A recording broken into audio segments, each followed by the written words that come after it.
आप सभी को करवा चौथ की हार्दिक शुभकामनाएं। देवगाथा में आपका स्वागत है। आज मैं आपको सुनाने जा रही हूँ करवा चौथ की 2 पौराणिक कथाएं।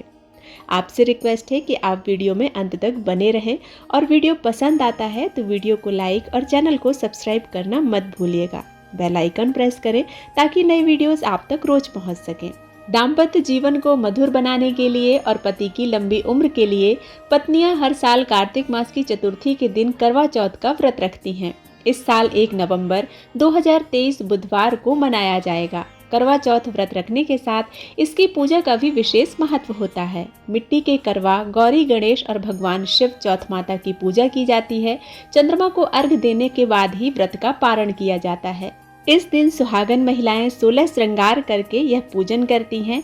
इस पूजन में कथा का विशेष महत्व होता है। इस कथा को शाम को 5 बजे से लेकर 7 बजे के बीच सुनना अत्यंत शुभ माना जाता है। तो आइए अब सुनिए करवा चौथ व्रत की पौराणिक कथा। कथा के अनुसार देवी करवा अपने पति के साथ तुंगभद्रा नदी के पास रहती थीं। एक दिन करवा के पति नदी में नहाने गए तो एक मगरमच्छ ने उनका पैर पकड़ लिया और उसे नदी में खींचने लगा।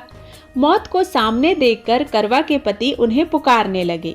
तब उनकी पत्नी दौड़कर उनके पास पहुंची और उन्हें बचाने के लिए एक कच्चा धागा लेकर मगरमच्छ को पेड़ से बांध दिया। करवा के धागे से मगरमच्छ ऐसा बंधा कि टस से मस नहीं हो पाया।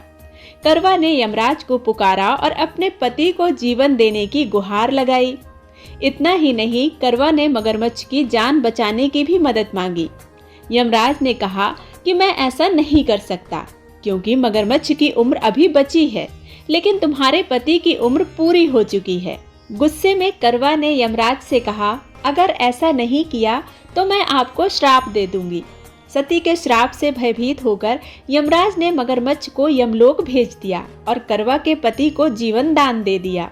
तब से लेकर आज तक करवा चौथ के व्रत में सुहागन महिलाएं करवा माता से प्रार्थना करती हैं कि जैसे उन्होंने अपने पति को मौत के मुंह से बचाया था, उसी तरह से वो उनके सुहाग की रक्षा करें।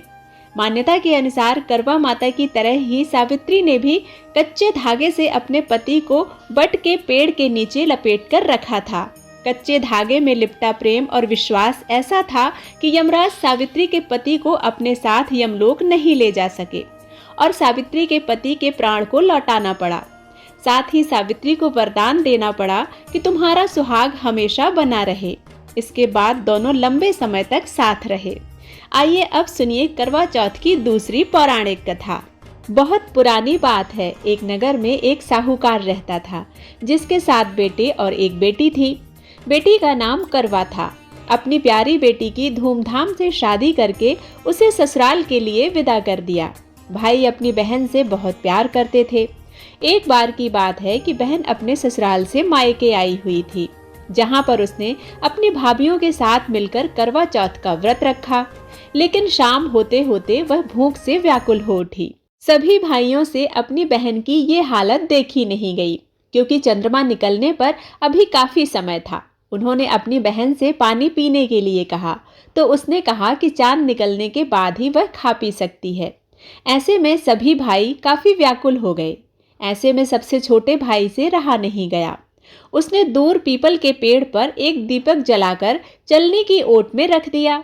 दूर से देखने पर वह चांद जैसा प्रतीत हो रहा था। जिसके बाद भाई अपनी बहन को बताता है कि देखो चांद निकल आया है, तुम उसे अर्घ देकर भोजन कर सकती हो। बहन ने खुशी से चांद को देखा और उसे अर्घ दे दिया। चांद को अर्घ देने के बाद जब वह हंसी खुशी खाना खाने बैठी तो वह जैसे ही पहला टुकड़ा मुंह में डालती है तो उसे छींक आ जाती है।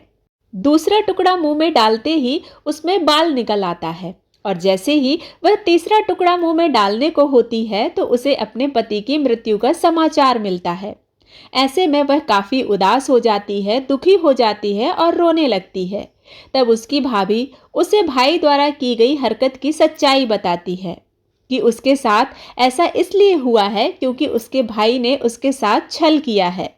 करवा चौथ का व्रत गलत तरीके से टूटने के कारण देवता उससे नाराज हो गए हैं और उन्होंने ऐसा किया है। सच्चाई जानने के बाद वो निश्चय करती है कि वह अपने पति का अंतिम संस्कार नहीं होने देगी। और अपने सतीत्व से उन्हें पुनर्जीवन दिलाकर रहेगी। वह पूरे 1 साल तक अपने पति के शव के पास बैठी रही, उसकी देखभाल करती रही, उसके ऊपर उगने वाली घास को वह एकत्रित करती जाती है।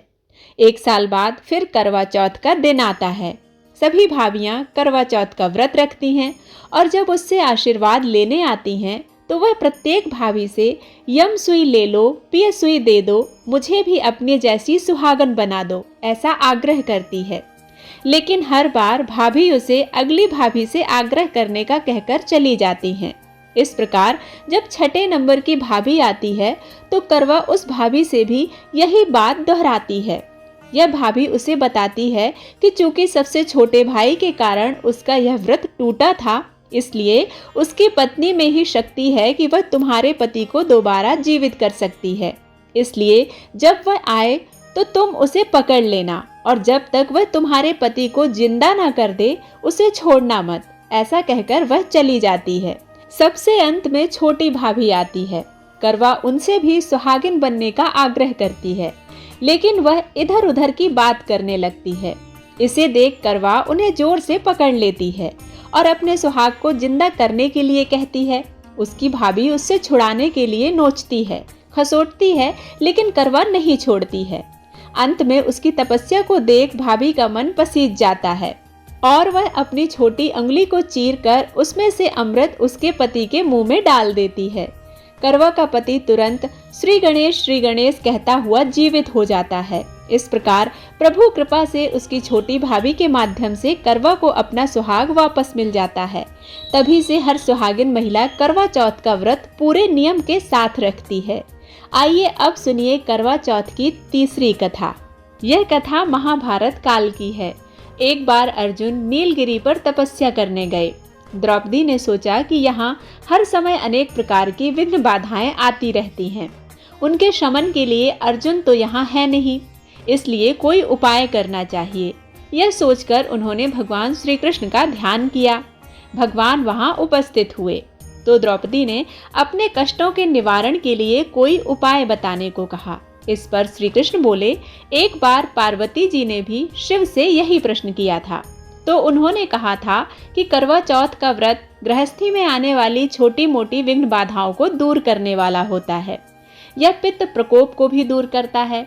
इस प्रकार श्री कृष्ण ने द्रौपदी को एक कथा सुनाई जो इस प्रकार से है।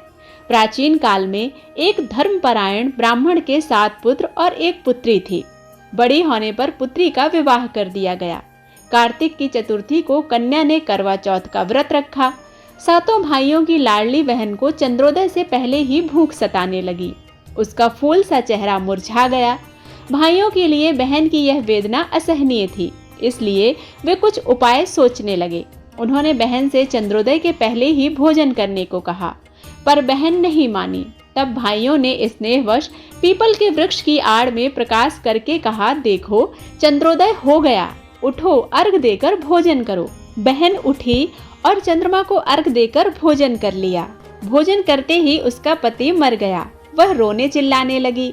देवयोग से इंद्राणी देवदासियों के साथ वहां से जा रही थीं। रोने की आवाज सुनकर वे वहां गईं और उससे रोने का कारण पूछा। ब्राह्मण कन्या ने सब हाल कह सुनाया। तब इंद्राणी ने कहा, तुमने करवा चौथ के व्रत में चंद्रोदय के पूर्व ही अन्न जल ग्रहण कर लिया, इसी से तुम्हारे पति की मृत्यु हुई है। अब यदि तुम मृत पति की सेवा करती हुई 12 महीनों तक प्रत्येक चौथ को यथाविधि व्रत करो, फिर करवा चौथ को विधिवत गौरी शिव गणेश कार्तिकेय सहित चंद्रमा का पूजन करो और चंद्र उदय के बाद अर्घ देकर अन्न जल ग्रहण करो, तो तुम्हारे पति अवश्य जीवित हो उठेंगे। ब्राह्मण कन्या ने अगले वर्ष 12 माह की चौथ सहित विधि पूर्वक करवा चौथ का व्रत किया। व्रत के प्रभाव से उनका मृत पति जीवित हो गया। इस प्रकार यह कथा कहकर श्री कृष्ण द्रौपदी से बोले, यदि तुम भी श्रद्धा और विधि पूर्वक इस व्रत को करो तो तुम्हारे सारे दुख दूर हो जाएंगे और सुख सौभाग्य धन धान्य में वृद्धि होगी। फिर द्रौपदी ने श्री कृष्ण के कहे अनुसार करवा चौथ का व्रत रखा। उस व्रत के प्रभाव से महाभारत के युद्ध में कौरवों की हार तथा पांडवों की जीत हुई। कथा सुनते समय अपने हाथ में अक्षत या गेहूं के दाने जरूर लेना चाहिए। अंत में जब कथा समाप्त हो जाए तो यह गेहूं और अक्षत के दाने चौथ माता के चरणों में समर्पित कर देना चाहिए। इस प्रकार से कथा सुनने से कथा का पूर्ण फल प्राप्त होता है।